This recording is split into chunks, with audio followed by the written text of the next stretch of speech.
Welcome to the program, Eustace. Well, I'm so glad to be with you. It's my pleasure indeed, and as I mentioned, it's for years I've wanted to get Eustace Mullins on the program, but I just don't know. I guess it was one of those things that tonight's the night. It certainly is. All right. Now, as you look back on your career, which is really a wonderful walk through our life and our times, did you expect the disintegration of this country, the slide toward totalitarian fascism, to be this far along this quickly? No, I did not. In 1945, of course, I served through World War II in the Air Force, but as you know, in 1945, we were preeminent, and it was awfully hard to believe that we were going to come to where we are now. I'm sure, and I try to make that point, and for those of you folks who are certainly younger than Mr. Mullins and others who did live through World War II or even the 1950s, look at the old movies, look at the old newspapers, and read and get a sense of the values, of the perceptions, of the fiber of what America was. It is gone. I mean, it is still there in the hinterlands, and I think when you take any citizen of any country one-on-one, you'll find some very good common sense and rudimentary values. But Eustace, I don't know what word to ascribe to your feelings about what's happened to this country. I'll leave that up to you and ask you, how would you describe your feelings about what has become of the America you fought for in World War II? Well, the American youth has been so brainwashed and destroyed. That's what I'm worried about. They're gone. They're gone, yes. Not all of them, but most of them. Most of them, yes. I've spent years and years talking about this on the program, and coupled with that triumph of advertising and the creation of consumer units, the destruction of our education system, and you have young people who really don't have a chance. And as I've said many times, how do you wake someone up when there's no one inside to awaken? Yes, and they're the ones who are being robbed. For instance, anyone who goes to an American college today is absolutely being robbed. They're getting nothing, and they're charging them $30,000 a year. They're getting nothing. They're getting nothing all the way up the educational ladder. You're right. Well, education is big business, and unfortunately, the business is not one of educating. You have watched the diminution of the intellect of our average high school graduate over the years, as have I. Something like 70% are functional or nearly functionally illiterate now.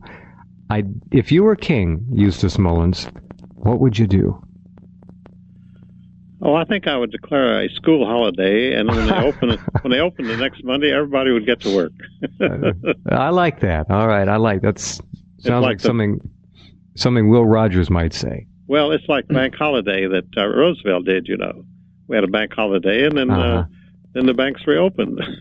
Yeah, since you've opened the bank vault here, let's talk about your prodigious knowledge. And you were really the first man to, I think, do the Paul Revere about the Federal Reserve, at least in my recollection. The Fed, of course, called by many people the biggest outrage, the biggest theft of the century, how's that? Last century already. Well, all right. Yeah, last century, but we're still suffering. Well, I call it the federal robbery system, and I call the Internal Revenue Service the internal robbery system. I like that. Sure. Yeah, I went right into tax court and beat them, as my own lawyer. I don't think the judge ever got over that. Tell us a little bit about that. And people don't. You've got a great audience tonight, so go ahead and tell us how Eustace Mullins went in and beat the robber barons in court. Well, first, I got a notice from the mail from the local IRS auditor to bring in all my books and papers. And I read this over, and I thought, well, this is a rather frightening thing. And then I realized, if I was frightened, then I ought to do something about it. So I sued the agent for $350,000 for terrorism. No one's ever done that before or since. And the IRS was astounded. They had no idea what to do. So they put out the cousin of the director here was a friend of mine, and we had dinner, and I said, what is your cousin saying? And she said, he says, everyone knows Eustace Mullins is crazy. Mm-hmm. And that's their response, That's the only response they had. Right. So I had a lot of fun with them for about 9 months, and finally the federal court dismissed it, and then they immediately sent me a notice of tax delinquency because they had disallowed, everything I sent in. And so that's when I went into tax court. But I sent the U.S. tax court stipulations before we had our hearing. Mm-hmm. And I said, you see, the FBI and the IRS had both conspired to put me in a mental institution in 1959, and I didn't know it until 1981 when I got my FBI file. So it was 60 pages of memoranda signed by J. Edgar Hoover about committing me to a mental institution. And, of course, at that time, everyone in Washington knew that J. Edgar Hoover was in dire need of a psychiatrist himself. Yeah. In fact, they were talking about it on the news, that Washington News, that he was insane. So anyway, I sent them these stipulations, and then when we had the hearing before the tax court, I chose Richmond, Virginia. You could choose wherever you wanted, and I went to Richmond, and I was so excited because I was going to have my day in court, and I was going to meet these lawyers from the IRS that I'd been corresponding with for about 8 months. Uh-huh. And so I walk into court, and there's no one there. The IRS would not send anyone in to face me. And that is so astounding, I still can't believe it myself. No show. Wow. So the judge said, I want you to talk to this U.S. attorney and work this out. And a young U.S. attorney was there. Mm-hmm. So we went in, and he agreed with me that everything I'd put in was okay. We came out, and the judge said, have you gentlemen reached a decision? We said, yes. And the judge gave me a letter that I had no tax delinquency. And what a wonderful story. I was on a lecture in California with 3 guys who had also won, and they didn't win in tax court. They went before a jury in court, and the jury decided in their favor. But they had lawyers. They spent $35,000 to $50,000 apiece. Yeah. And I hadn't spent a dime. So after they gave their lectures and told how they had won because of their lawyers, and I got up and I said, well, I don't want the people to lose heart because these gentlemen did a great job and they won their cases. But I said, I have to tell you, I went into tax court without a lawyer, and I won also. And, they were offended, and they never invited me back. Is that right? Yeah. I haven't been before that group again since 5 years. Very unfortunate, the pettiness of some people. When the whole issue is one of fear, of course, and intimidation, that's how the game is played. And that's why we want to work together. It's so hard to get people to work with you because their egos get in the way. Egos, and they have their own little clique, their own disciples, their own little turf, and they really do. You're right. It's a very myopic world. Many of them inhabit. This is a very fascinating thing. In the early '80s, you got your FBI file, you read through it, and I just have to ask you how you felt when you came across 60 pages of memoranda signed by Hoover, trying to, in collusion with the IRS, put you in a loony bin. Oh, yeah. Well, I tell you, it was astounding. And I was shocked because I had known nothing about it. And they'd actually come to my apartment in Chicago, the FBI, to pick me up and take me before a Cook County judge. 69 of them went to prison later on, a sting operation. Right. And once I went behind the walls, I probably would still be there. Oh, sure. No, they're not going to let you loose. Far too dangerous. But I had gone to Michigan to write Ezra Pound's biography at Lake Mecosta, Michigan, and no one knew where I was because, I never told anybody anything. And the FBI, J. Edgar Hoover put out a national alert for me at every bus station, airline, and railroad station in the United States. For Eustace Mullins? Well, he thought on all points, national bulletin to pick you up. Absolutely, because he thought I was coming to Washington to kill him. Because he figured that's what he would do in my circumstances, and so he thought that's what I would do. Well, he wasn't completely stupid, was he? There is some logic there. I mean, you try and destroy a man's life, and you get a little worried. Oh, you do. All right, stand by. We'll be right back with the extraordinary Eustace Mullins in just a couple of minutes. I'm Jeff Rense. Glad you're along. Stay right there.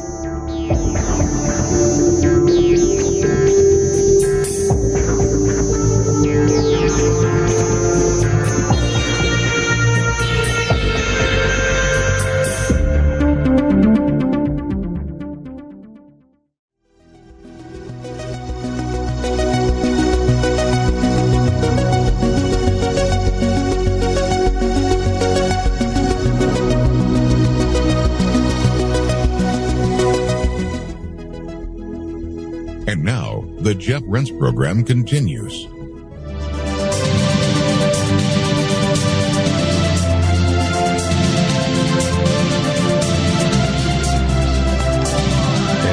we are back. Eustace Mullins will be making a keynote address at a very important conference in California. It's a conspiracy conference. And those of you who have been with the program for any length of time at all realize full well now that the world is run by conspiracy. Anyone who says you are a conspiracy nut or whatever is so hopelessly lost that you don't want to spend too much time with that mentality. Eustace, tell me about the conference coming up, will you please? Oh, well, Ted Gunderson's going to be there. I appear at a lot of meetings. He was head of the L.A. station for years, you know. Oh, yeah. And Ted will be there, and I'll be speaking. FBI, I think he was 15, 16 years or something in L.A., a long time, 35 years in the FBI and all that, yeah. Oh, yeah, well, Ted knows everything that goes on, you know. He's very good. And I'm speaking on Sunday. Bogarts will be there, Tony Hilder. Well, in fact, I know just about everybody that's going to be there. The actual dates of the conference? It's May 25th, 26th at the Santa Clara Marriott at Santa Clara. And do we have a contact phone number for tickets or anything else? I can get it if you don't. 209-832-0999. Okay, this is a big deal. This is, again, in Santa Clara at the Marriott, May 25 and 26 for all of you people in California or who are going to be in the Santa Clara area. Mark that on your calendars. May 25th, 26th, coming up the end of this month, 209-832-0999 for ticket information. I've got to go back to the J. Edgar Hoover issue. He was he was an autocrat. He was a mini despot is what he was for a long time. How he could railroad someone into a mental hospital will confuse people. But you've got to remember, folks, this happened how many years ago now? 40? 59. Well, 40 years ago, 42 years ago. The tricks back then, of course, were a little more straightforward. Now, to destroy a reputation, it probably takes one phone call, given the control of the American media and everything else. Well, the reason that J. Edgar thought I was going to shoot him was that he thought I'd been tipped off. See, I had a good friend who was head of the photo lab at the FBI, and I lived in his home for 7 or 8 years. And so he thought he must have tipped me off, and that's why he was scared. Well, what would you have been tipped off about that he was particularly concerned over? That he was going to put me in a mental institution. Okay. Now, the memoranda that you got in the FBI file, just a thumbnail sketch, if you will. What were the grounds? What were the mechanics that were going to be used and all that? 2 FBI agents were to come to my apartment in Chicago. I lived a block and a half from the scene of the St. Valentine Massacre. And I lived a block and a half from the Biograph Theater where J. Dillinger was assassinated by the FBI. That's enough to make anybody crazy, right? Well, yes. Jeez. All right. And so they thought the agents would come and take me before a judge, and the judge would commit me. Very simple. On what grounds, though? On how were you to be adjudged less than competent mentally? Well, there was no complaints on me about anything, but they were just going to come and take me before the judge, and they would say I was incompetent, and the judge would agree. Okay, it was just as they say nowadays, it was a slam dunk. Well, it was a slam dunk because what would I would be saying, I'm not crazy, which of course crazy people always do. So that would prove that I was. I've heard that.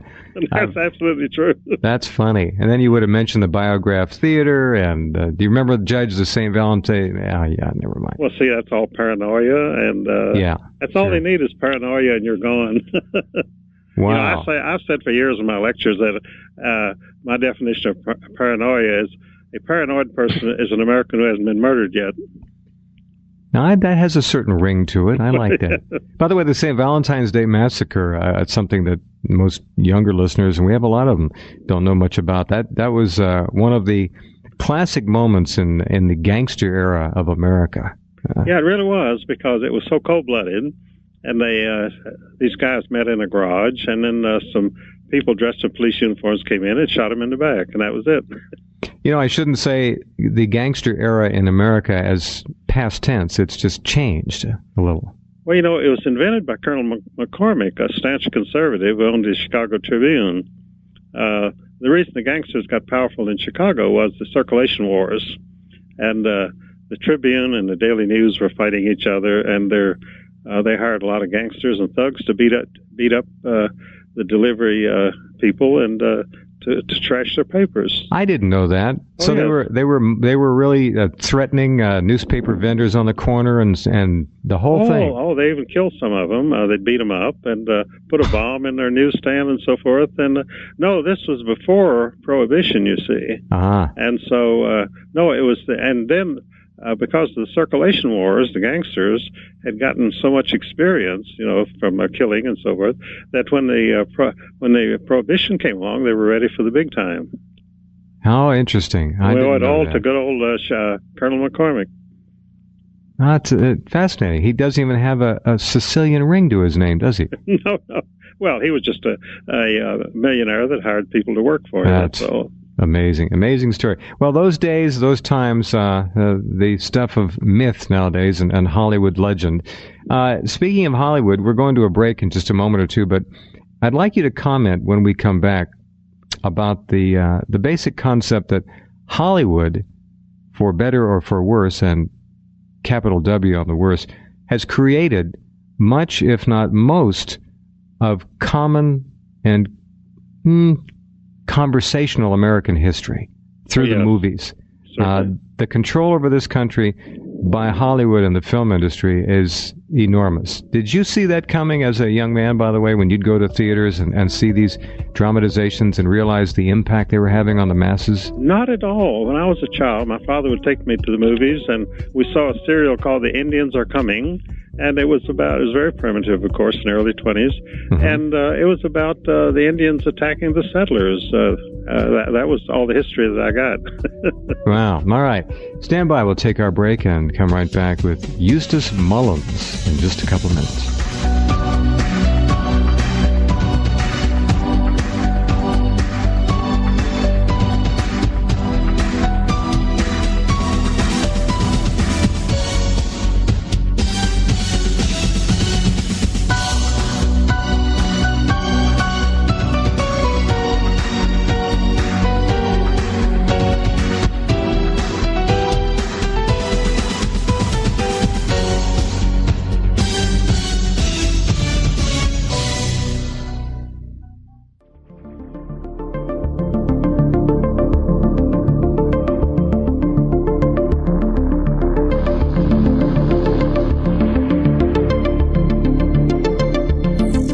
You're listening to an encore presentation.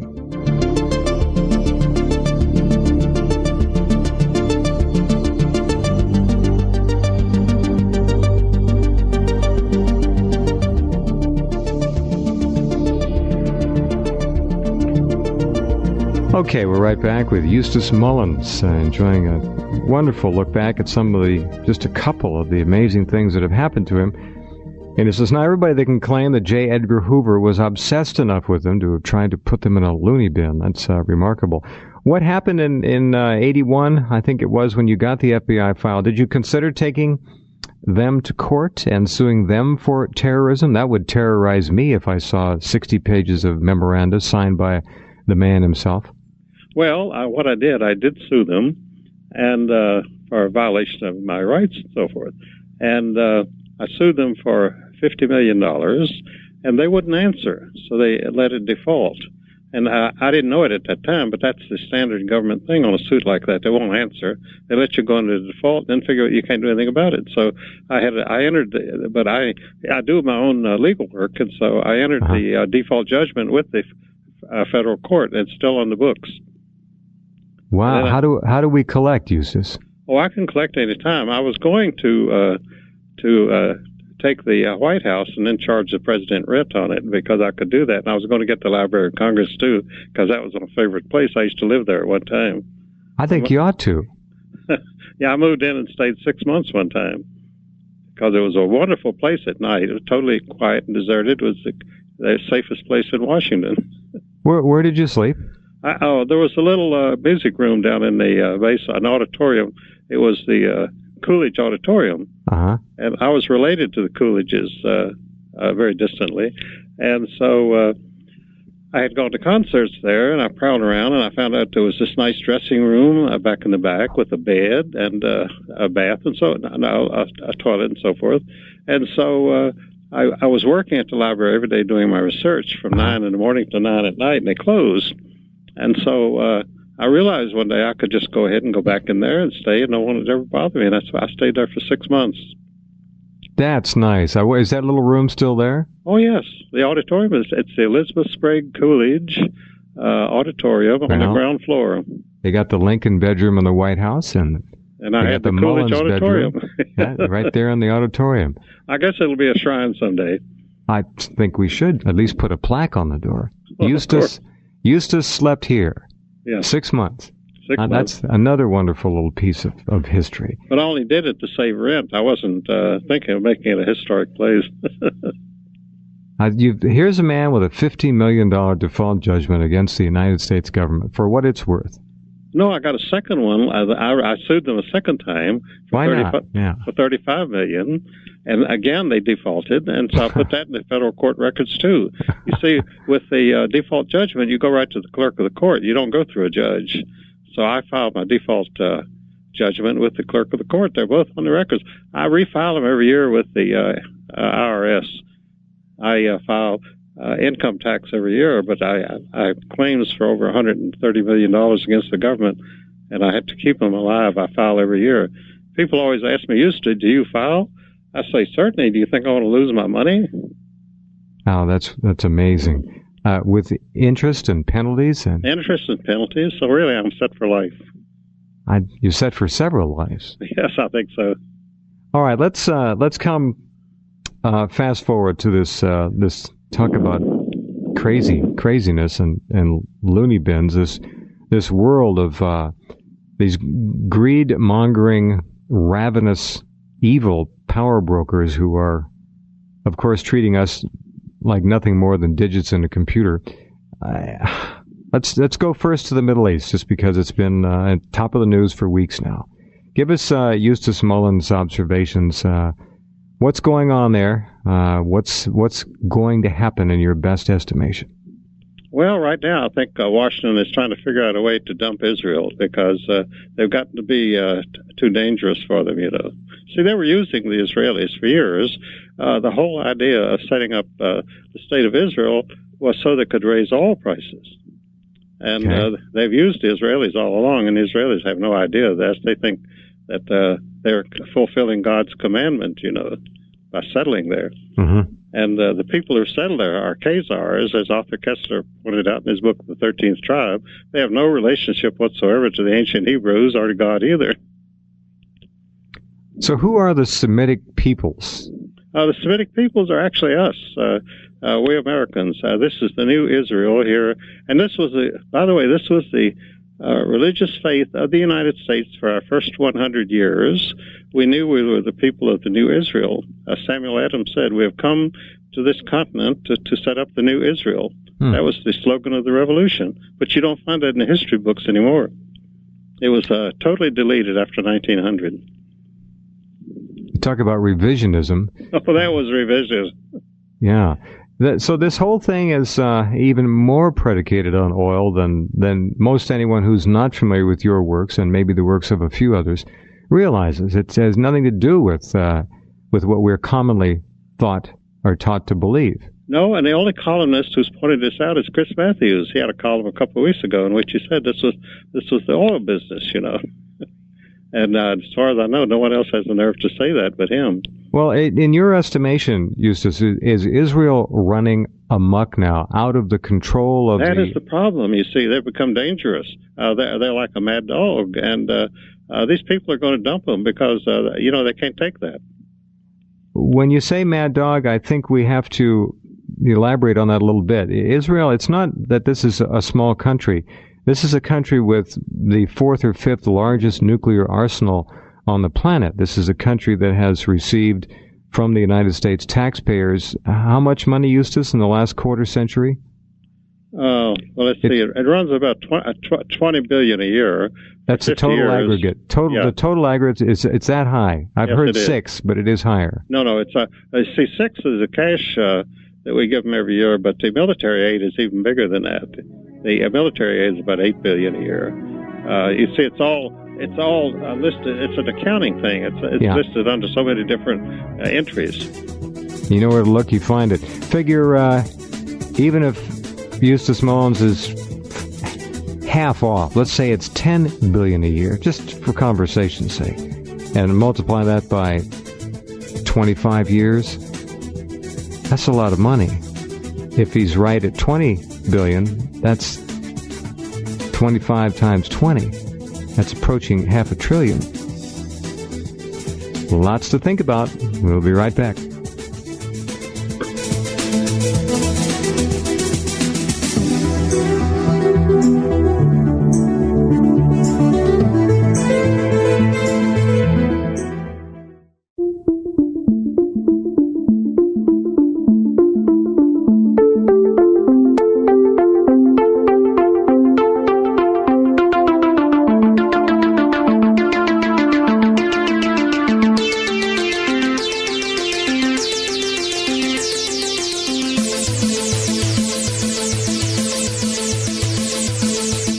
And now, the Jeff Rense program continues.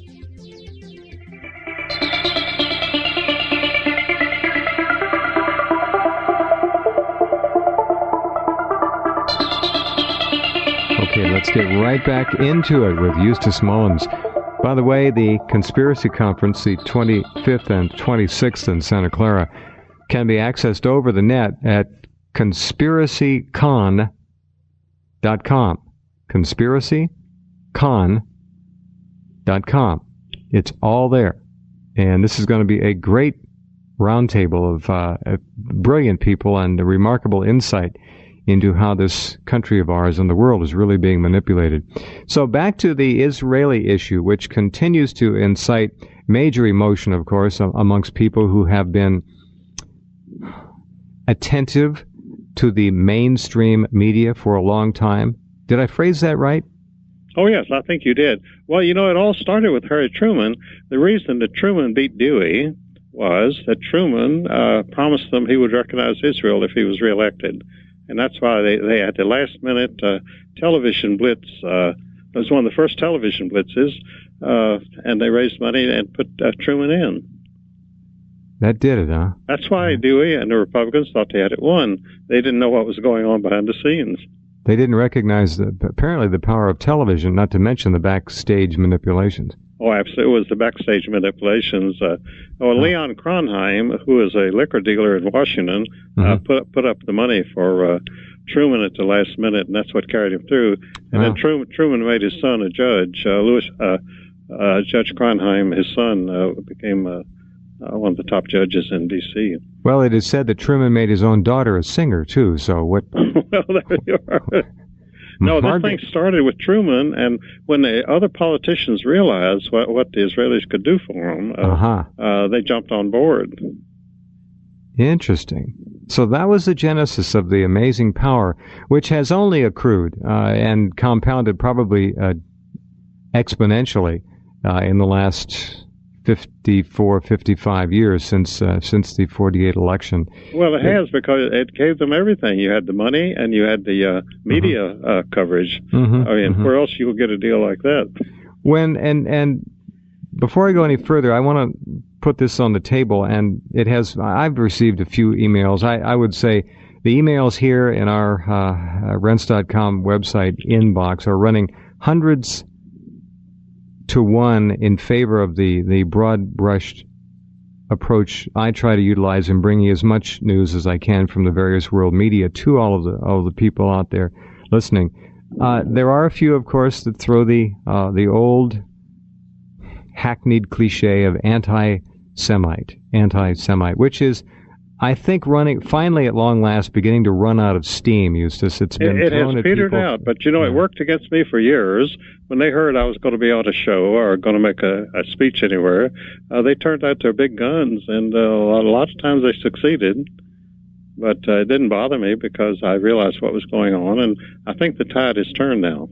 I've tried to impress upon people that criticizing a government, such as the current government of Israel, does not make someone anti-Semitic or anti-Jewish. There are millions of Jews who oppose the current policies of the Sharon regime, if you can use that word, and some do. They are appalled. There are refuseniks over there who are not willing to serve and all the rest of it, whether they're active duty or reserves, it doesn't matter. So I think the whole thing is changing. There is a waking up going on, which is very healthy for everyone, I think, Jew and non-Jew alike. This 50-year paradigm of throwing the anti-Semitic label at people and making it stick in far too many cases, I think has pretty well run its course, and it's time. But I was one of the first victims. You know, I was on the staff of the Library of Congress, and I was fired in 1952 at the personal order of Senator Herbert Lehman, who was at that time not only senator from New York, but was also national chairman of the ADL. And he got what a combination! And I'm the only person that's ever been fired from the Library of Congress for political reasons. National chairman of the ADL and a U.S. senator. And head of Lehman Brothers banker also. You know, his daughter was Alger Hiss's lawyer, Helen Lehman Buttenweiser. I didn't know that either. Well, it's all in the family, isn't it? It's all in the family. It's a little crowd of people. You know, my work has gotten so much easier over the last 30 years because I was dealing with the same names all the time, and I already knew all about them. So it's just been a piece of cake. That's funny.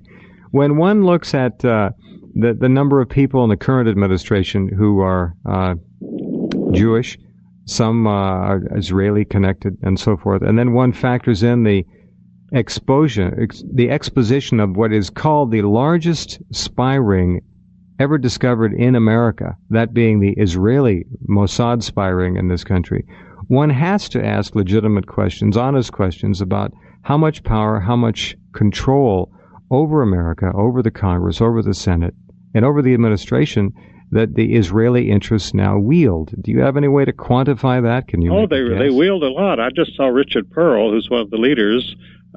He was on O'Reilly's show just a few minutes ago, and Richard Pearl is one of the top 5 people in this country. I just wrote a very explosive article on the Israeli fifth column in this country. Which of course, you mentioned the money we have given to Israel. Oh, yes. They certainly use our money to subsidize their espionage here in America. Well, they also use it to buy back our congressmen. The congressmen vote the money for Israel, and a good chunk of that comes back to and donations to them. Isn't that funny? So they're using our own money to buy our congressmen. More money, they can give our congressmen more money than you and I could ever give.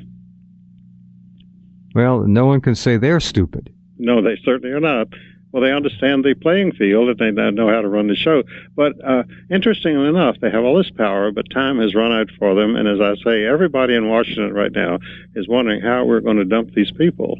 All right, now we can dump these people, Eustace, but there is the dark looming terror of nuclear blackmail, of nuclear weapons. Oh, there is that, yes. And then the question I would ask you directly is, how far do you guess the most radical of Jewish leaders might go if they felt themselves really backed into a corner and about to be abandoned, according to your potential scenario, and faced with some real demotion in status, if not major crisis for survival? How far would they go, do you think?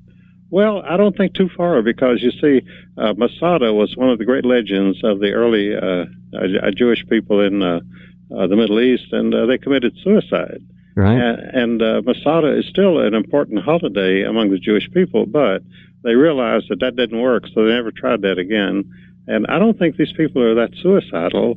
I think they might just have to bow out gracefully. I don't know. Well, we have a problem now, which the people of Masada didn't, and that's war by proxy with weapons of mass destruction. Oh, yes. And that has been discussed on this program and others, I'm sure. If there is let's just say for the sake of discussion, a weapon of mass destruction, or several of them ignited here in the country, if they're explosive with dirty nuclear material, or if it's a biological weapon, we will never know, Eustace, who really did it. No, we won't. Because there's a phrase called agent provocateur, And when a Jean provocateur does something like that, you never can really trace it back to them. Why isn't there, I mean, this is a rhetorical question, but I'll give you a shot at answering it for fun anyhow, and just for the folks who are trying to catch up with all this. Why haven't we been reading about this amazing Israeli spy ring in the media in this country? Now, I know the answer, and most of the people listening know it, but I want to just address the question as if we didn't know. Well, it shows the control that they have, that they could keep it out of the media. And they have kept it out of the media. But the problem with suppressing something is it's sort of like a dam.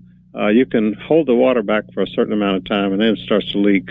And once it leaks, it becomes a flood. And that's where we are right now. I think this whole thing is just about ready to break loose. Will it break loose in a larger Mideastern war, do you think, in the next months or even weeks, some people suggest? No, I don't see that, because the Arabs are not cooperating. You know, Bush said that he wanted to attack 34 Arab nations that were harboring terrorists. Well, that's all the Arab nations there are, 34. He wanted to get them all. That was the promise. This is what the Israeli Fifth Column had persuaded him to do as a program. But he was premature. He should not have announced that he was going to do all 34. He should have used the domino theory, which originally was to be Afghanistan, Iraq, Iran, and then finally Saudi Arabia and Kuwait. But he announced at the beginning he was going to do all 34, and of course the Arabs then decided they'd better cool this thing off a little bit. Bush's rhetoric in the beginning was, quite frankly, embarrassing. It reminded me of an out of control teenager. I'm not diminishing for a moment the tragedy of September 11th, but some of the statements made, which have long been forgotten, as you all will notice, were so excessive. The war will not end in our lifetimes. And he's still sticking to that. Yes. In fact, Rumsfeld is still repeating the same thing. So is Colin Powell. In other words, it's like the 100 Years' War of old Germany, in Europe. Right. Well, it's the same. It does seem rather similar to. That's a good template to put on it. We do seem to be back, however, to the domino approach now. Iraq now being talked more and more about being a target. There are many projections in the media about a possible attack on them. America, this country that you fought in World War II to defend, and with hundreds upon hundreds of thousands of your countrymen and countrywomen fought, were wounded, and in many cases died, has involved itself in a genocide.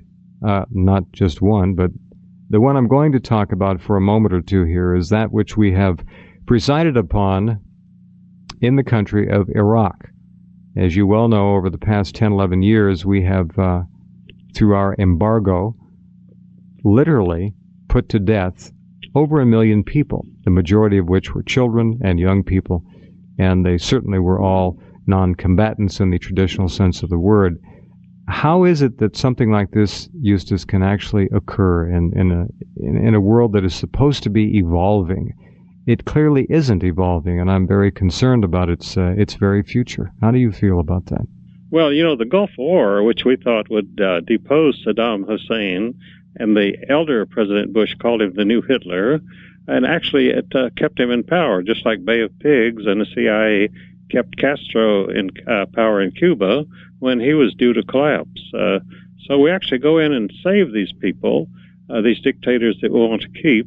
And, of course, that's very hard on the people who live there. It's been very hard on the people of Cuba, and it's been very hard on the people in Iraq.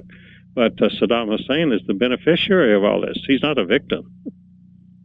Well, he was our golden boy in the 1980s, of course, in the war against Iran. And we know now that we have supplied him with weapons of mass destruction, equipment, and materiel, both before and after the Gulf War. And yet this genocide continues. Over 1 million people have been sacrificed.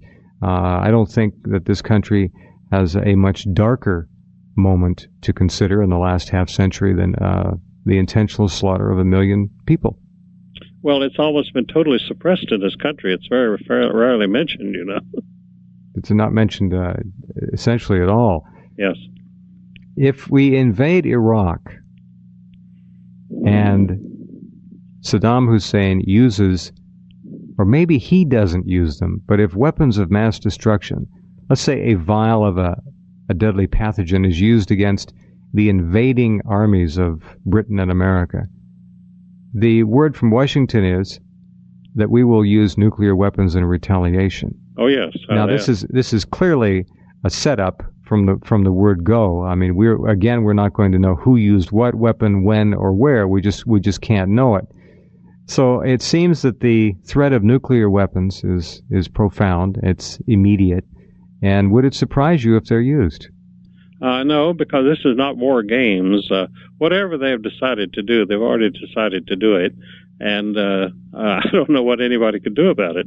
Rather like the Afghanistan situation, when we have ample evidence that the invasion plans and the idea of removing the Taliban were certainly in concrete months and months before the attacks of September 11th. Yes.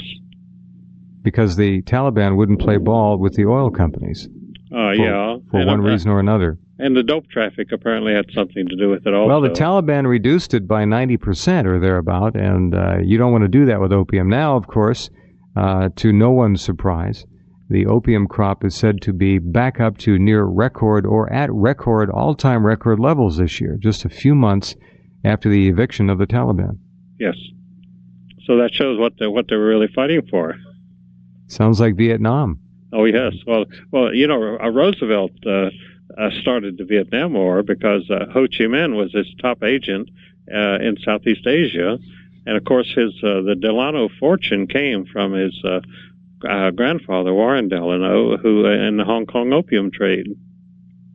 So another Osama bin Laden, another Saddam Hussein is Ho Chi Minh, one of our boys who we turned out. Well, Roosevelt insisted that Ho Chi Minh's reports from Southeast Asia be placed on his desk every day when they came in. That was the top priority. He's fighting a war against Hitler and the fascists, but the top priority was Ho Chi Minh. Because of the drugs. Amazing. Because of the drugs. These people always know what they're doing, but they don't like to tell other people what they're doing. They don't want other people to find out what they're doing. Drugs and money. Drugs and money. Oh, yes. The largest military base since the Vietnam War, American military base, is nearing completion now in Yugoslavia, Bosnia, somewhere over there. I've got the story up there. I've forgotten the exact location. But quite clearly this base is being installed for a number of reasons having to do with oil and drugs. And the last great breadbasket of oil and drugs seems to be the Caspian, that whole Central Asia plateau. Oh, I think so, yes. Okay, murder by injection. Let's bring it home and talk about this idea of injecting polluted substances, deadly substances, into the bodies of our young people and our older people as well. They're called vaccinations. Tell us how you view it today. It's not getting any better, and there are over 200 new vaccines in the pipeline now under development that will be either mandatory or recommended for our children. Well, Clinton's top advisor was Lloyd Cutler, who happened to be the lobbyist for the American Pharmaceutical Association. And he depended on Cutler for everything. Cutler chose his first attorney general, by the way, who I forget her name now, but she lost out because of having illegal people in her home. Oh, she hired a Mexican national or an illegal immigrant to work in her home. Yeah, well, this girl was Lloyd Cutler's personal choice for attorney general. And he's the kind of a man who could tell the president who he wanted for attorney general, and he would obey. He not only was the lobbyist for the pharmaceutical companies, but also for the automobile companies. All right, how much money in round numbers do we make every year by injecting Americans with often lethal doses of DNA, of viral fragments, and other terrible toxins? Well, it's the biggest moneymaker in the whole pharmaceutical industry because, you see, you have a captive population. Most of them are children, and the parents believe that they're helping their children by agreeing to this. And it's all done, again, by fear. By fear, yes. And vaccinate your kid, the kid's going to die.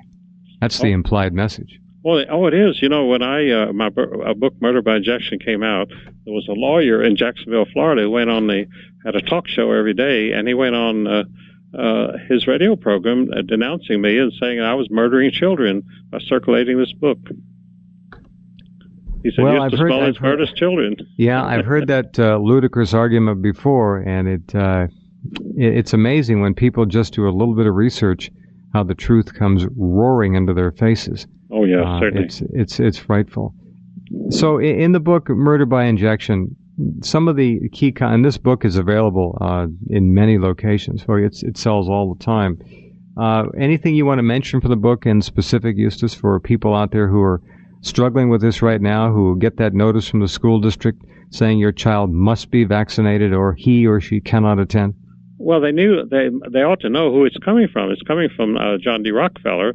Rockefeller first got control of the money system by getting the Federal Reserve Act through. Do you know that Senator Aldrich, who chaired the Jekyll Island meeting where they wrote the original Federal Reserve Act in 1910, was the father-in-law of John D. Rockefeller Jr.? So they got control of the money system. And then the very next thing that Rockefeller did, he got control of the medical industry because he realized how profitable that was. And so these guys always go out for the main chance. The war on cancer has, I am told, raised and been given over $1 trillion. Yes. It has been an abject failure, of course. No results of any kind. The death rate from cancer, I think, is exactly the same as it was 50 years ago. There is no money in finding a cure for cancer. Keep that in mind, you folks and dear listeners who are dealing with that issue. Same treatments, disfiguring surgery, radiation, deadly poisons given in smaller amounts called chemotherapy. Remember our programs with Dr. Lorraine Day and others, and think about all this. Be right back with Eustace Mullins in a couple minutes. 800-876-4123. If you might like to call, I'm getting a lot of emails, so we'll open the phones and see if you have a question. 800-876-4123.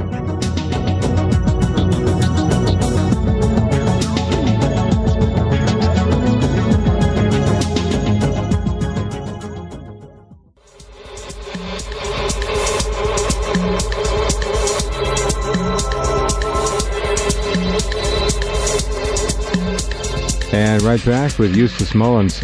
Eustace, how do we...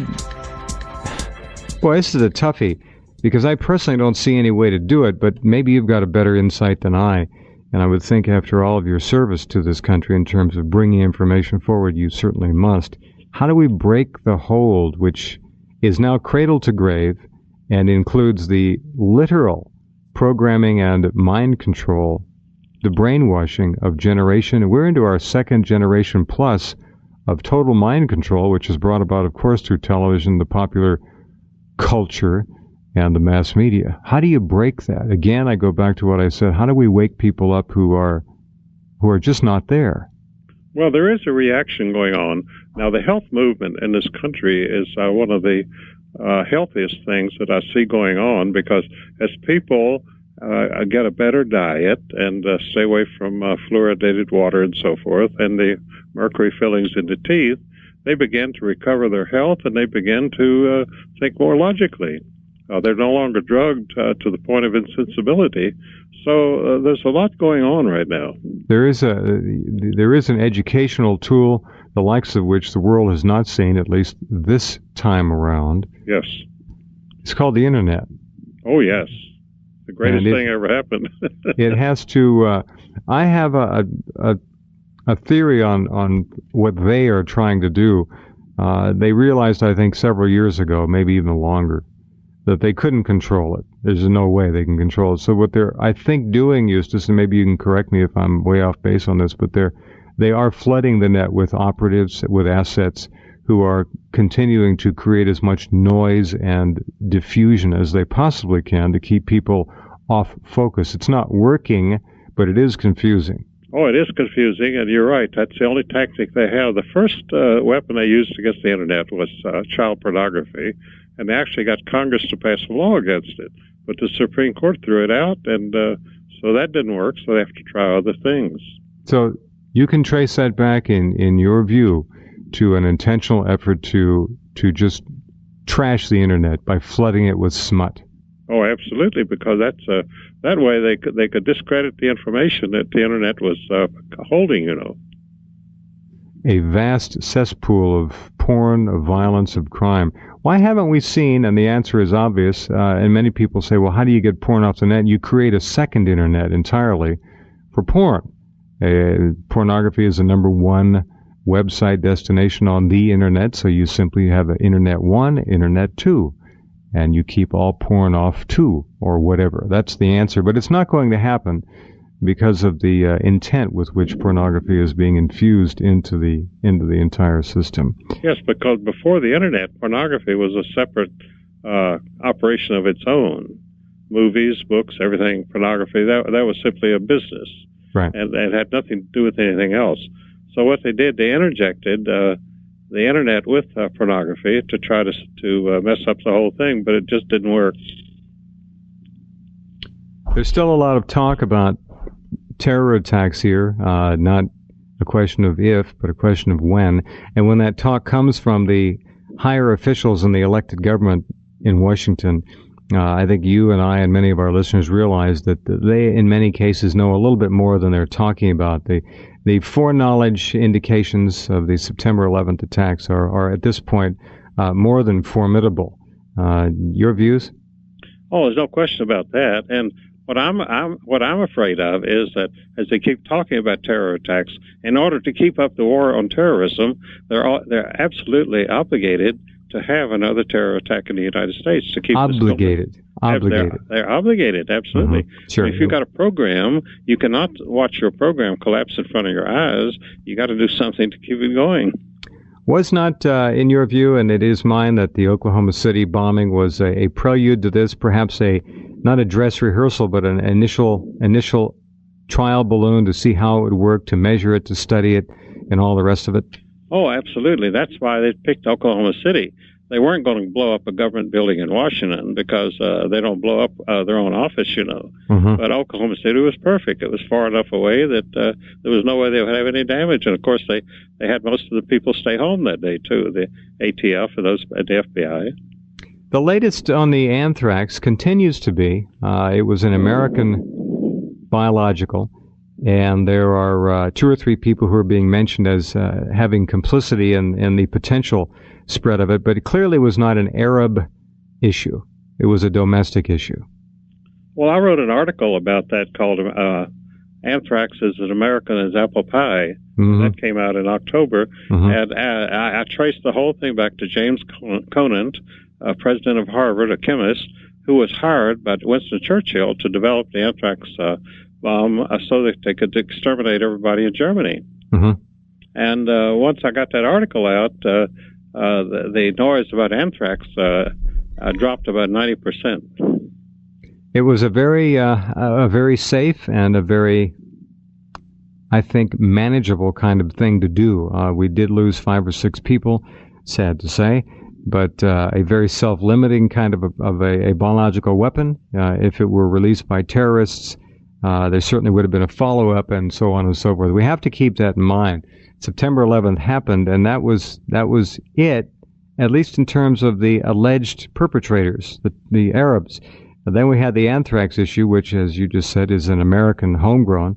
So what do we really have here? Do we have any evidence of international terrorism? What do you think? No, I don't see any. In fact, I said after September 11th, I told people in law enforcement, I said, you don't have to worry about security. There's not going to be any follow-up in the foreseeable future. And I was absolutely right, because here we are 9 months later, and nothing has happened. But as I say, eventually they're going to have to do something. When Right. I say they, I mean the people behind the scenes are going to have to make a move and blow up something else. There's no question. Yeah. As Americans slip back into their complacency, their comfort zone, they don't like that, because the fear factor is the key fuel that drives the engine of oppression here. Be right back in just a minute with Eustace Mullins. I'm Jeff Rense. Glad you're along, and hope you're enjoying it.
Okay, we're back, and a conversation with Eustace Mullins tonight. He'll be appearing in Santa Clara with a who's who of conspiracy authors and researchers. ConspiracyCon.com is the website. May 25th and 26th. If you want to call now for ticket information, 209-832-0999. The state of the presidency. Obviously, it's more of a system of marionettes than anything else, at least the top people. What has happened to this country since the murder of John Kennedy? Was that the last gasp of even the semblance of a free and independent executive branch? Yes, and the murder of JFK Jr. was right up the same alley. You know, JFK Jr. was about to launch a major expose of Mossad in his magazine George, and that's why his plane went down. I've heard that. That whole thing was, I think, a real tragedy for the American people. It really was, because he was the White Hope. I don't know how bright he was, but he certainly had the name. He did, and he was, and you're right. And I think the rapidity with which the American public was force-fed that cover-up was despicable, frankly. It really was. I mean, these stories that I read in the paper immediately about how he lost his sense of direction and became confused. Oh, yeah. I mean, these people must have been right in the cockpit with him to have written those stories. Yeah, his flight instructor has never surfaced in the media. That guy disappeared. Oh boy. I've heard or seen one word. He allegedly went on vacation or went to Europe or something. Who knows? But that plane, you have to think about common sense. His plane was left at Teterboro Airport unattended, Eustace, and too easy for anybody to go up there and stick a cigarette package size explosive in the baggage compartment in the rear of that plane and just whenever altimeter sensitive, whatever, blew the tail off the plane.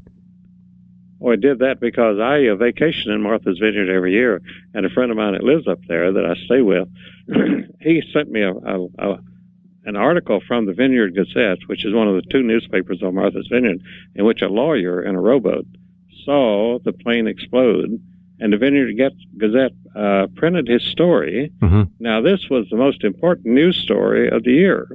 No other newspaper ever printed that story. Not one.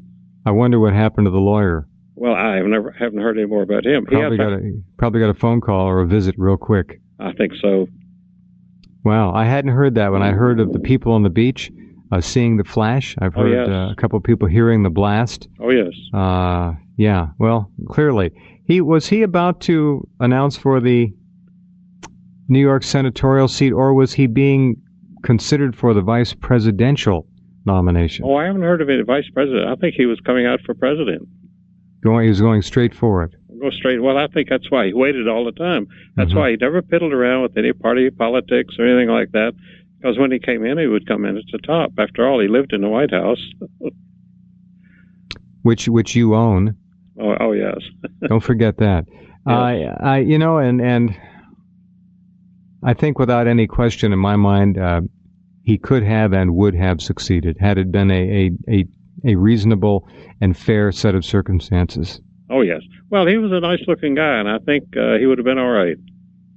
Well, considering what we have now, and what do we have now? Just a puppet, just a marionette, yes? Well, they're actually the dregs, unfortunately. The dregs of the nation. That's the only way I can describe them. As far as the Congress and the Senate in general go, I've talked about it for years on this program. My dad said something to me a long time ago. He said, anyone who seeks higher public office ought to be barred from it. The motivations are wrong, and by the time they get there, they are corrupted and bought and sold so many times they're worthless anyhow. But something happens to these people by the time they get to Washington, almost invariably. There are a few exceptions. Congressman Ron Paul certainly comes to mind immediately. He's the only congressman I know today is Ron Paul. I used to know 4 or 5 congressmen, a couple of senators 30 or 40 years ago, but no more. Is it just a question of money? They get co-opted. It's money. Is it bribery? It's money and power, and it's also media attention. I mean, you don't get on the major television talk shows unless Right. you're singing their song. It has also been mentioned by people. Sherman Skolnick has made mention of this several times, that the level of blackmail and coercion in the nation's capital has probably never been higher than it is right now. Oh, that's right. I've done talk shows with Sherman, and he does great work.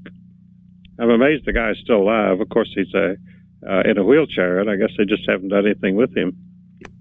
He's a frequent guest on the program, and in fact, will be coming up after this segment tonight. Oh, So, good. yeah.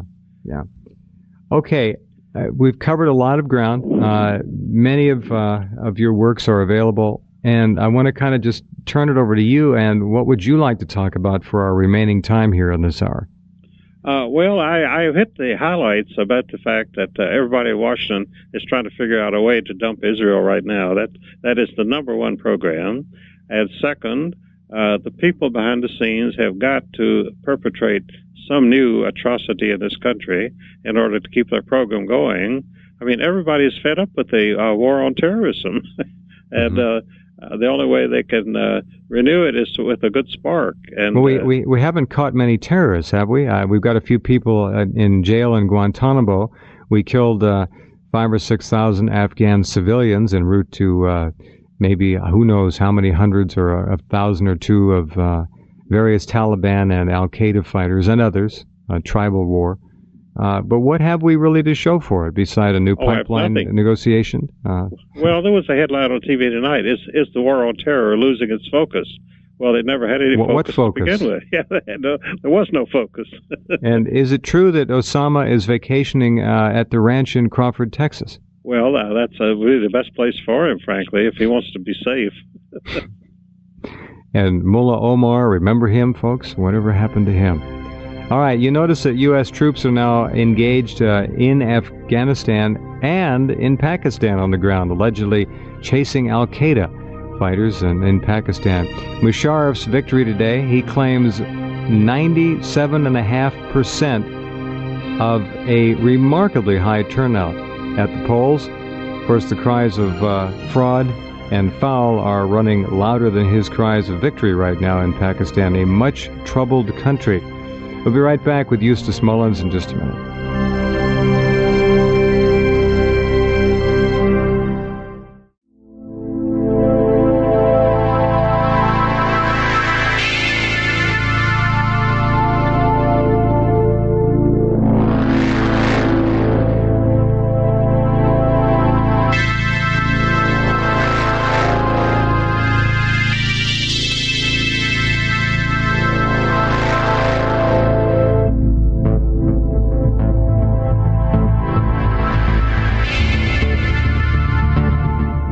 And now, the Jeff Rense program continues.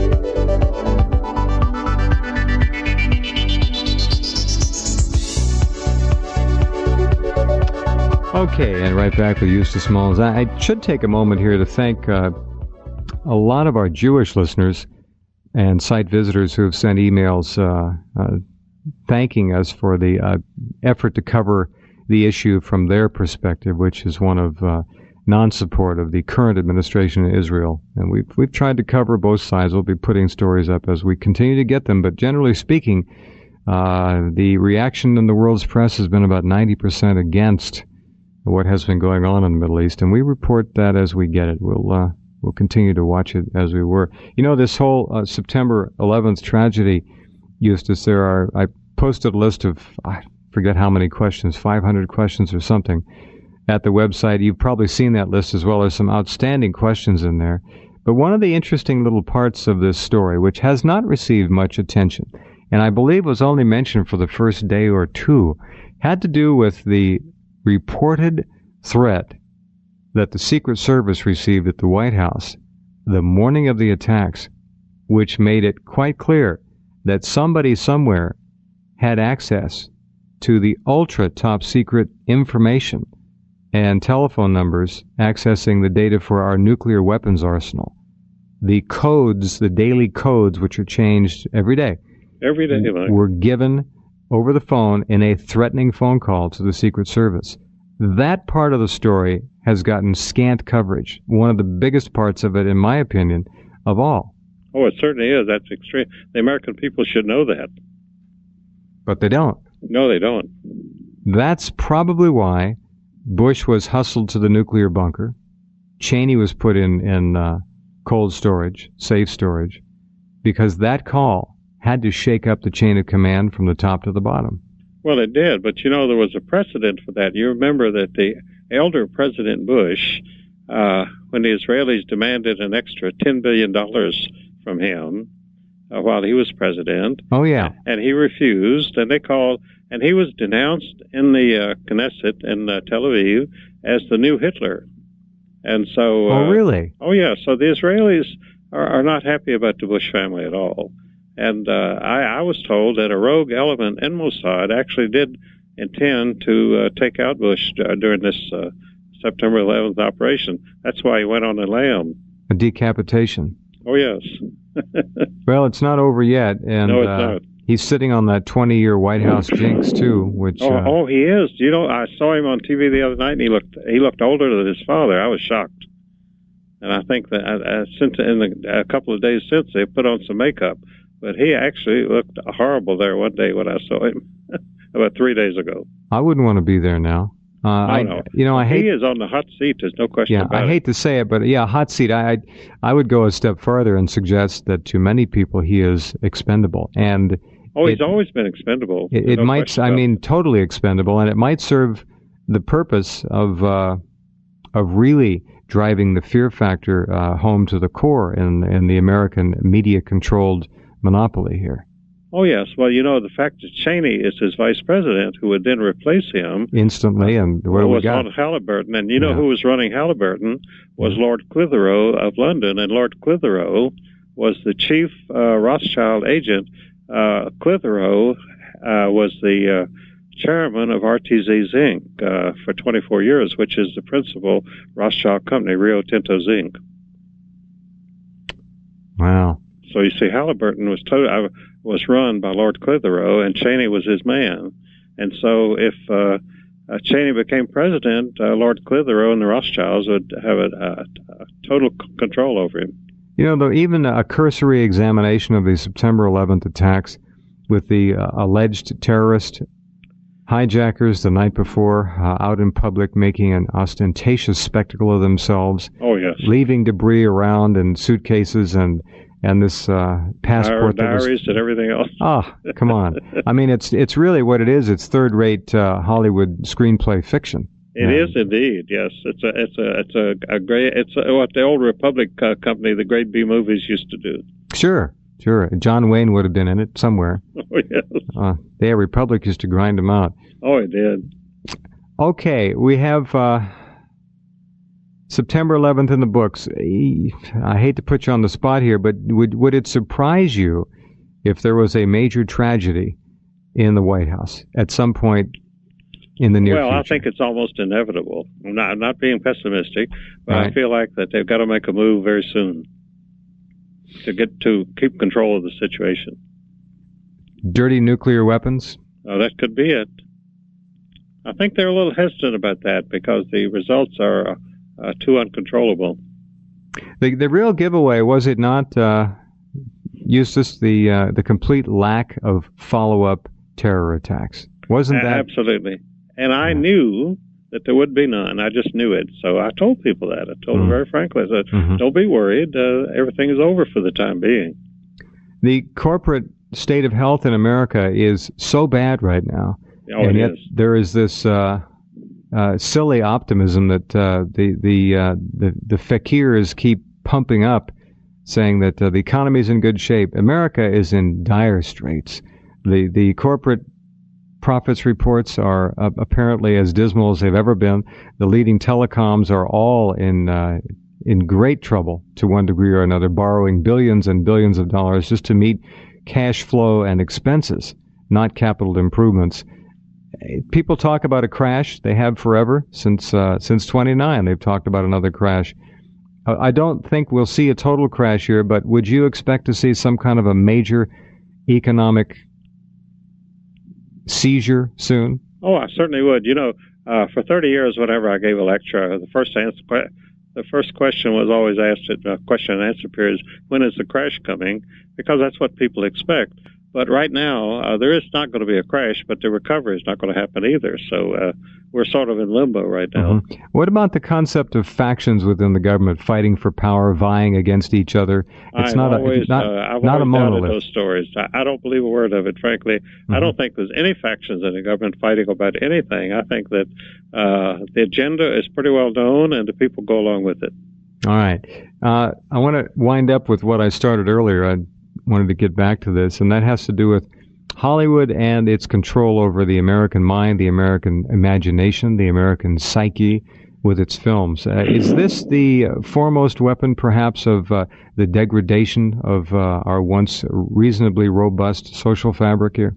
Oh, yes, and it has a very distinguished history. Plato wrote about it in his Republic, about the shadows on the wall of the caves, and that's what we've got. The shadows on the wall of the caves. Yeah, Plato wrote it. The big Greeks knew all of this was going on. That's what we've got. Well, I've mentioned that the Chinese, of course, realized that they had to get their TVs in place in every home in China by the end of the year 2000, and I believe they made it. That was their big goal. Well, they probably did make it. No, that's where your control is. Sure. We can talk a little bit about China and Taiwan in our remaining couple of minutes. There is yet another warning as more and more missiles are being moved in place just across the Straits of Taiwan, facing Taiwan. Chinese Vice President Hu warned again today that differences over Taiwan could hurt U.S.-Chinese relations, and he vigorously defended his country's human rights record on and on. But the Taiwan question remains a big one. Do you see a move on Taiwan, and how much of a ruckus would we put up to defend Taiwan? Well, we wouldn't do much of anything because the military-industrial complex would like to see that, because it would certainly be good for their business. Good for business. Yeah, but I don't see any positive results one way or the other. I really don't know that the Chinese would want to take out Taiwan, because it remains a very wonderful bone of contention. Well, it is that, but to swallow it up as another Hong Kong would certainly be agreeable to them. Well, they'd like to do that, but it's in the long range, I would say. They're having their troubles with Hong Kong anyway, because it's not that easy to run as they thought. Mm-hmm. Mm-hmm. Okay, as you look into the next 6 months, let me ask you to forecast. What do you see happening? Well, the next 6 months, I don't see much happening, frankly. I think we're going to stagger along till the end of the year at about the same mythical recovery that we got right now, and I don't see any big military operations. I really do not believe we're going to attack Iraq. I never have thought so. Huh. And despite the fact the only people who are arguing for it are the Israeli lobby, Richard Pearl and Ken Edelman and those people. Mm-hmm. All right. Let me ask you in our last minute and a half to analyze very quickly Israel and Pakistan, which has the Muslim bomb. Yes. Well, there, that would be a Mexican standoff, I would say. I don't think either one of them would want to use it. Mm-hmm. With Musharraf holding his bogus referendum claiming a 98% majority in favor of him, I think we can see the corruption there. How in bed with us is Musharraf? Is he our man there? I don't think he's our man, but I think we intend to work with him. We've used Pakistan as the sounding board for the whole Afghanistan operation, which, and as you and I both agree, the Afghanistan operation is about one of the funniest things we've ever done in our lives. Pathetic. The latest antics are to threaten the warlords now that if they don't play ball with us, they are going to become the next terrorist targets in their own country. So I see no easy resolution over there. Not at all, no. No, there again, it's a stalemate. I see stalemate all the rest of this year, and I don't see anything big happening, but and I certainly hope I'm right. I'd vote for that, too. Eustace Mullins, thank you for a delightful and informative and memorable 2 hours. I appreciate it. Well, I'm glad to be on your show. All right. I hope we can do it again sometime. Yes, indeed.